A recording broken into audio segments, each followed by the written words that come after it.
Bueno, Juan Pablo, después de varios programas sin salir al aire, Enano lamentablemente había dado COVID positivo, yo estuve con síntomas, bueno, todo un tema de salud ahí que nos jugó en contra, pero estamos nuevamente y retomamos nuevamente esta columna y nos gustaría que nos cuentes por qué es movidita esta semana en materia económica y política. Sí, primero que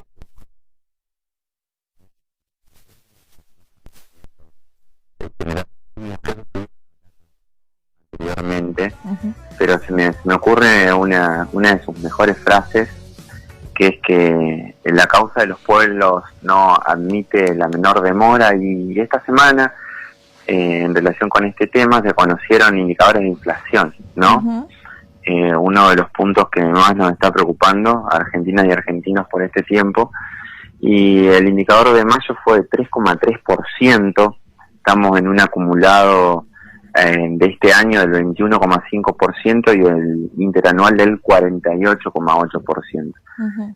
Recordemos que el gobierno, en la planificación que hizo del presupuesto 2021, había propuesto una inflación del 29%, cosa que seguramente no se va a poder cumplir. Algunos hablan de una inflación anual que va a estar cercana al 40%, y es aquí donde comienzan ya a generarse diferentes versiones sobre la apertura de paritarias. Por ejemplo, Camioneros cerró esta semana la paritaria en 45%, siendo Camioneros uno de los sindicatos más importantes y con mayor capacidad de negociación siempre, sí, ¿no?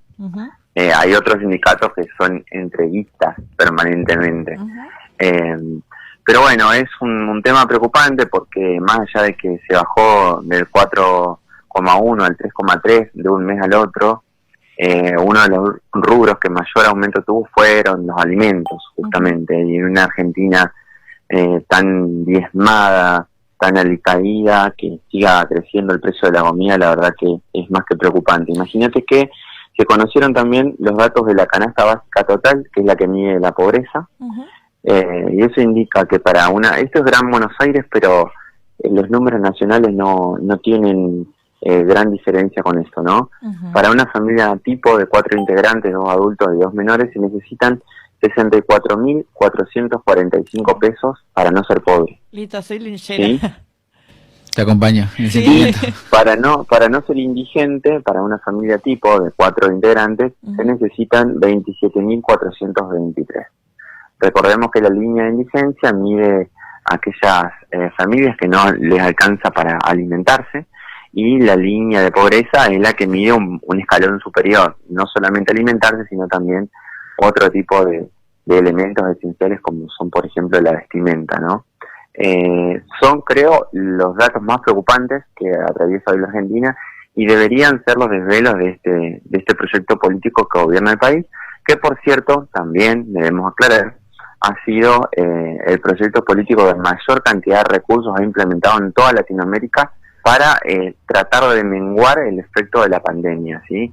Recordemos que Argentina viene de 2 pandemias, una amarilla que terminó en diciembre de 2019, con niveles exacerbados de inflación y endeudamiento. Esa fue la primera que nos mató, digamos. Después nos siguió matando. Sí, no, porque por ahí cuando hacemos este diagnóstico de la actualidad pareciera que todo es efecto de esta gestión, y lo que ha hecho esta gestión, más allá de que algunos números se recrudecieron, tiene que ver exclusivamente con la pandemia, porque se han aportado gran cantidad de recursos a los sectores populares, lo cual en este escenario siempre es insuficiente. Por ejemplo, para que ustedes tengan una idea, se aportaron recursos a la tarjeta alimentaria, porque uno de los datos que surgió el mes pasado es que más del 60% de los pibes y pibas menores de 14 años son pobres en Argentina. Eso marca un escenario futuro de enorme problemática, estaban ¿no? pidiendo, y corregime si no es así, pero sé que estaban pidiendo que a las tarjetas alimentarias se les puede agregar la compra de útiles escolares, por ejemplo.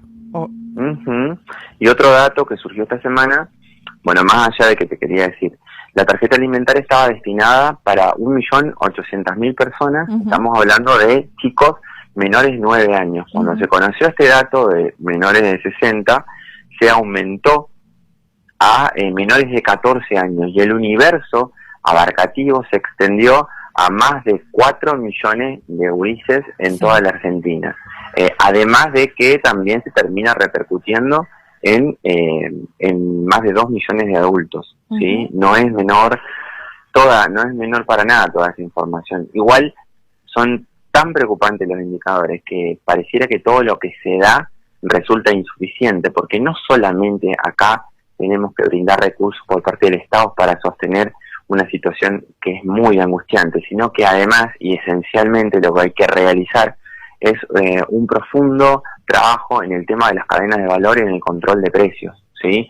Esta semana venció el acuerdo con las empresas exportadoras de carne, y el día martes se estarían haciendo lanzamientos que tienen que ver con congelar el valor de algunos cortes esenciales para el consumo del mercado interno nacional a precios populares, ¿no? Garantizar la distribución en el mercado interno y obviamente la apertura nuevamente hacia el mercado internacional, pero trabajando en un nuevo proyecto que tenga que ver con ampliar un 30, un 40% la producción de carne, ¿sí? Claro, que pero ¿cómo sería eso, Juan Pablo? O sea, y la producción de carne tiene que ver con el engorde, o sea, hoy generalmente los animales se faenan a un cierto kilaje, se está proponiendo la necesidad de tenerlos mayor cantidad de tiempo en el campo y luego recién venderlos, digamos, aumentar la producción. Eso aumentaría los kilos de carne, ¿no? Claro. Para lo cual desde el Ministerio de Producción se van a arbitrar toda una serie de medidas tendientes a fortalecer a través de un empujón productivo a los sectores productores, valga la redundancia, que llevan adelante estas actividades, que obviamente eso demanda otro circuito, otro gasto y demás, pero bueno, necesitamos un Estado presente que esté interviniendo en todas las cadenas de valor y sobre todo interviniendo en la formación de precios, que por estos tiempos es escandalosa. No hay lugar para que se sigan formando precios porque los bolsillos no dan más. Claro, yo creo que los gran especuladores desde que comenzó el COVID-19 en la Argentina fueron los grandes empresarios de alimentos, no solamente la carne, yo creo que desde que empezó la pandemia nos van aumentando día a día, digamos, el paquete de arroz, el paquete de fideo, el pan, digo, es tremendo porque por más precios cuidado que haya o que quisieron incorporar, o recordemos que en el 2020 me acuerdo que salían, ¿no?, de diferentes municipios de toda la República Argentina a controlar que no se aumenten los precios, tampoco se pudo lograr, ¿no?, que los precios aumentaran. Sí, no, acá me parece que necesitamos un Estado rígido, muy fuerte, diría yo un término que a veces suena chocante, pero que sea prepotente, en términos de hacer cumplir la ley y de defender los intereses de los sectores populares, que en definitiva son el basamento esencial de una patria, ¿no? Justamente lo que hay que hacer es eso, porque cada inyección, cada programa que se lleva adelante, si no se de alguna manera arbitran las medidas necesarias para que los formadores de precios, quienes debemos conocerle la cara, y la mayor parte de la población no le conoce la cara, no saben cómo se llaman los empresarios más importantes de la Argentina, estamos ante un grave problema. También por estos días hay muchas modificaciones en lo que es el bloque de la clase dominante, que sería bueno alguna vez determinar qué facciones componen el sector dominante, ¿no? Porque no todos tienen el mismo interés. No es lo mismo el sector del agronegocio, de las empresas exportadoras que quieren una devaluación y un dólar más caro para poder obtener mayor rentabilidad en el extranjero, que por ejemplo la oligarquía nacional ligada a la Unión Industrial Argentina, que el otro día cambió justamente su representante, ahora es Funes de Rioja, que es el primer presidente de la Unión Industrial que no es industrial, es un lobista de los mercados. Pero o sea, ahí me parece que viene turbia la cosa entonces. Más turbia. Sí, totalmente. Y además el tercer bloque de la clase dominante es la patria financiera, así que tantos recursos obtuvo con la gestión anterior y también está obteniendo gran cantidad de rentabilidad en este proyecto político con las LELIC, que han aumentado notablemente. Es aquella herramienta que utilizó el gobierno de Cambiemos para tratar de contener el dólar, cosas que no pudieron hacer, pero se armó una burbuja financiera que demanda mensualmente casi 100.000 millones de pesos al fisco de intereses que se lo llevan 4 o 5 bancos, para ser más preciso 9 bancos. Yo creo, Juan, que el gobierno anterior no es que quiso controlar el dólar con las LELIC, sino que quiso generar para estos grandes especuladores, estos grandes personas que son, ¿no? Que su trabajo era financiero, o sea, no hacer nada, sino que a costa nuestra se enriquecen. Yo creo que con eso empoderó muchísimo a Mauricio Macri y que por eso estamos sufriendo las consecuencias, digamos, ¿no? Lo que estamos sufriendo en materia económica, es la pesada herencia del macrismo. En realidad, cuando se plantea que el gobierno anterior se equivocó, nos equivocamos. Para mí no se nosotros. equivocó nada, digamos. Para mí fue no, súper vinieron planeado, a eso justamente. Sí. Los sectores ligados al poder financiero internacional siempre hacen eso: endeudamiento, destrucción del mercado interno, destrucción de la moneda, distribución de los recursos para los sectores concentrados de la economía, empobrecimiento del sector trabajador y asalariado. Es así la fórmula que han implementado a lo largo de la historia, y bien en claro quedó con la gestión anterior. Lamentablemente, pareciera que hay sectores que aún siguen acompañando desde las ideas esas políticas que atentan contra sí mismos, ¿no?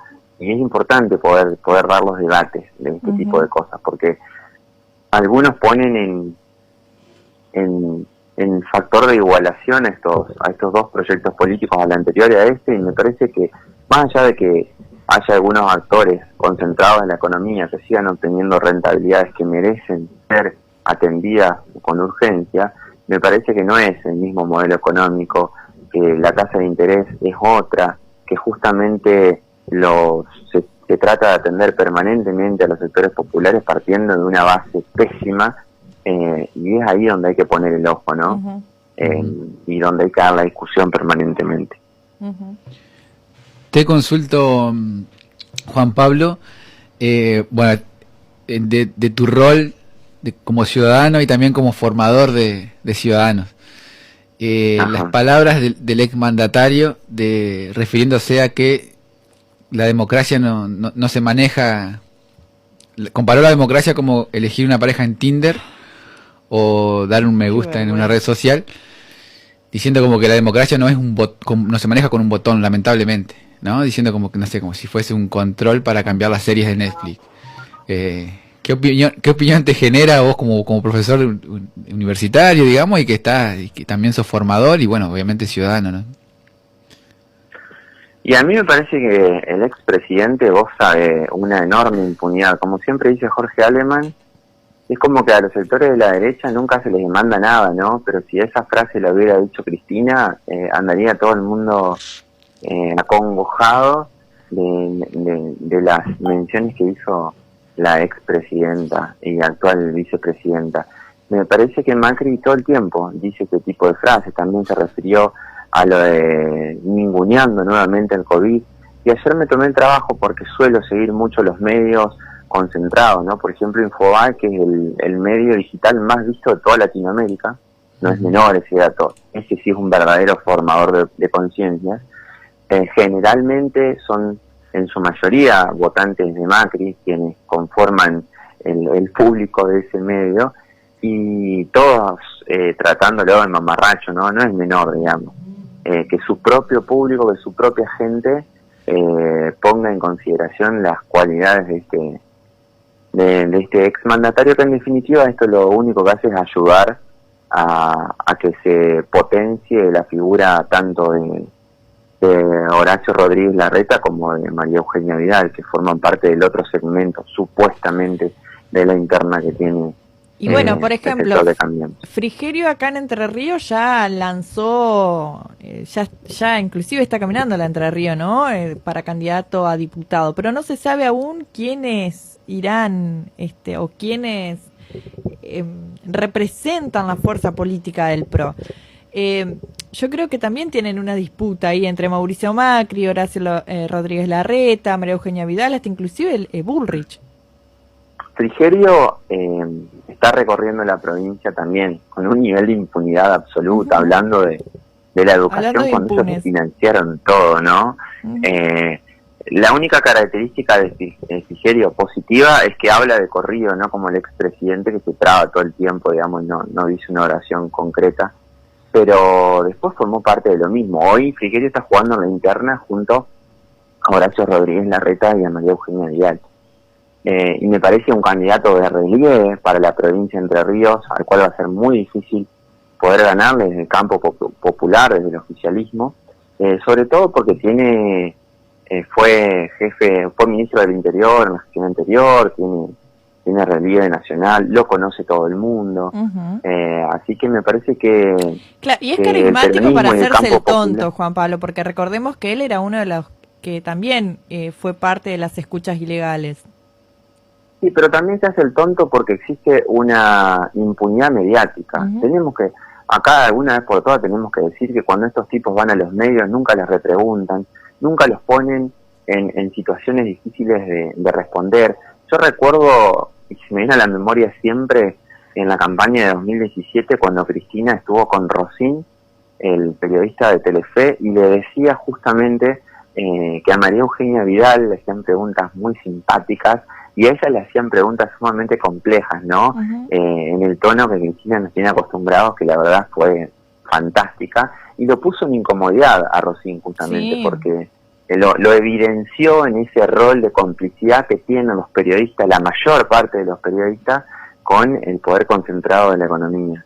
Me parece que esas cosas hay que ponerlas en la mesa, en debate, porque son distintas varas, y la verdad que a Frigerio, si habría periodismo serio que tenga la posibilidad de preguntarle, lo dejarían chiquitito, porque lo que hicieron con la Argentina fue un desastre en todos los órdenes, no tienen nada positivo para mostrar. Si habría mayor cantidad de conciencia en nuestra ciudadanía, les debería dar vergüenza salir a la calle y hablar de educación. María Eugenia Vidal en Buenos Aires hablando de los hospitales, cuando dejaron vacunas vencer, cuando no inauguraron ninguna escuela, ningún hospital. Cuando redujeron ministerio. Sí, no, entonces la verdad que da mucha angustia, pero eso se da en un escenario de creciente despolitización de la sociedad, donde personajes nefastos como por ejemplo Milei, que abrazados al odio permanentemente, tienen un discurso donde hay un vacío del campo popular que está penetrando justamente en sectores juveniles, y la verdad que eso nos debería generar una alerta a quienes pretendemos defender permanentemente las ideas del campo popular. No son datos menores.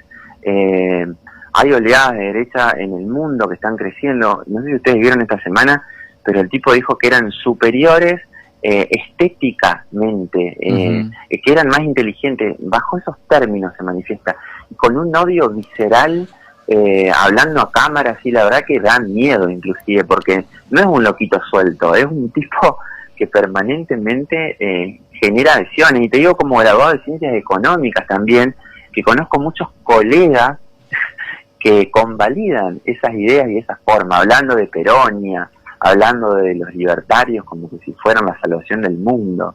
Es tremendo, eso habla de un grado de inconsciencia y de falta de formación política que sinceramente es peligroso, ¿no? Es peligroso porque las consecuencias de tener un Estado ausente como plantea esta gente y de que el mercado maneje todo, ya lo conocemos. Sí. Mira, acá tengo, porque lo había visto justo, una frase de Milei que fue esta semana: están perdiendo la batalla cultural los zurdos de mierda. En el mismo video, somos estéticamente superiores. Estéticamente somos más inteligentes, todo eso planteó este muchacho en el programa de Viviana Canosa, que también siempre inculcando por la violencia, odio. ¿No? Sí, discursos muy violentos, muy misóginos, xenófobos, tremendamente violentos. Ahora, tiene un 10 en actuación ese hombre. Tiene un 10 en actuación. Vos sabés que yo estuve viendo un canal de YouTube que se llama País de Boludos, que hacen hacen un informe que se llama pero entonces, Y que ahí comentan todo cómo, o sea, quiénes son los grandes financiadores, digamos, de estos personajes. Porque así como nosotros lo tenemos a Milei y a Spert acá en Argentina, y al tontito este de Córdoba, como es, que también, que bueno, sí. No sé cómo se llama. Sí. El de, sí, paranaense. Bueno, sí. Es nuestro. ¿Sí? Bueno. El Presto. Sí. Que son financiados por grandes, o sea, a nivel sí. mundial están financiados. Por eso es que tienen la misma característica así de gritar, y el mismo discurso, la misma, que vos decís que tiene un 10 en actuación, tienen exactamente lo mismo, con diferentes pelos nomás. Pero en ese sentido, y escuchaba a grandes analistas esta semana que planteaban de que uno de los desvelos de Cristina es justamente ese, que desde el campo popular hoy no estamos enamorando a las juventudes, que no estamos llegando con la fortaleza de otros tiempos y necesitamos implementar otras estrategias para llegar a la gente. Dicho sea de paso, desde el gobierno nacional se comunica de malo para abajo en términos de todas las políticas que se llevan adelante y nadie se entera.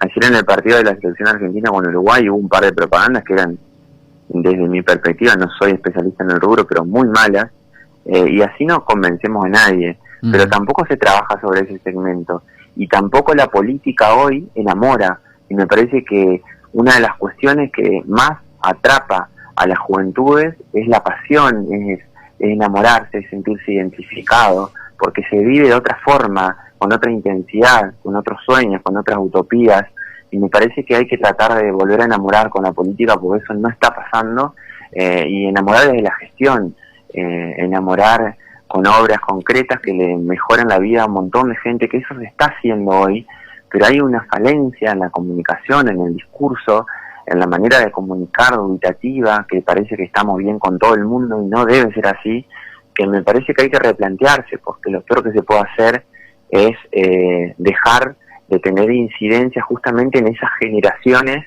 que van a construir, que están construyendo la patria y que van a conducir los destinos del país en las próximas décadas. Totalmente, Juan Pablo. Bueno, estamos en una crisis social también, ¿no? En una crisis donde es muy difícil. La juventud es la rebeldía, ¿no? El motor de la juventud es esa rebeldía que pone en marcha muchas cosas. Pero fíjense el caso de, por ejemplo, ¿y qué tan Perú? Difícil es poder replantear esa rebeldía en una coyuntura actual, con una pandemia y que no puede salir a la calle? Estamos, me parece, volviendo a aprender a cómo canalizar todas esas emociones también. Y eso me parece que es difícil. Y además hemos perdido una herramienta con esta pandemia, que es la calle. Nos sacaron a la calle y nos deprimió. Claro, o sea, nosotros no tenemos la calle, no tenemos el barrio, no podemos salir a caminar, o si salimos a caminar, salimos con mucha cautela. Que una gran falencia que tenemos es la ausencia de liderazgos populares. Sí. Necesitamos más líderes populares en todos lados, no solamente que haya una expresidenta que vaya a una plaza y que haga escaparle lágrimas a la mayor parte de participantes. Necesitamos liderazgos populares en los sindicatos, en las universidades, en los gobiernos provinciales.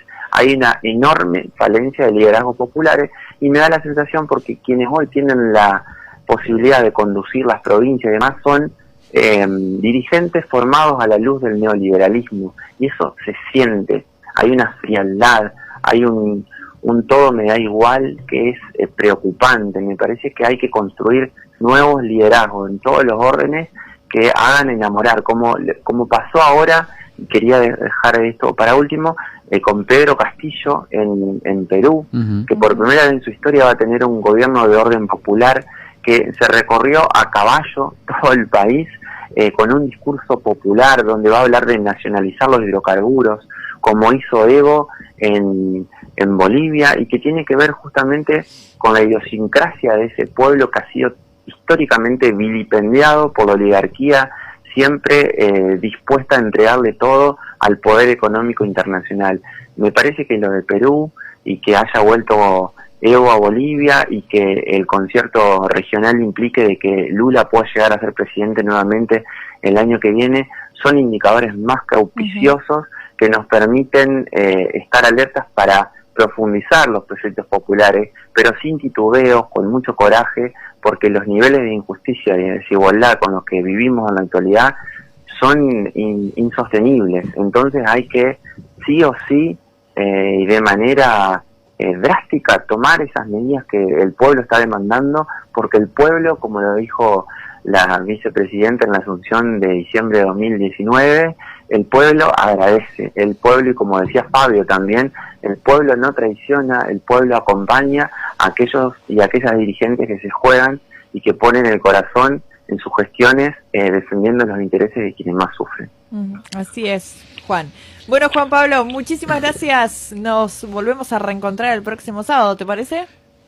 Dale, un abrazo grandote. Bueno, felicitaciones por haber vuelto en este día tan particular para la radio, ustedes, ¿no? Y nos encontramos la semana que viene. Que la pasen lindo, cuídense mucho. Abrazo grande, Juan Pablo. Bien, estábamos en comunicación telefónica con Juan Pablo Enríquez en esta columna de economía y política.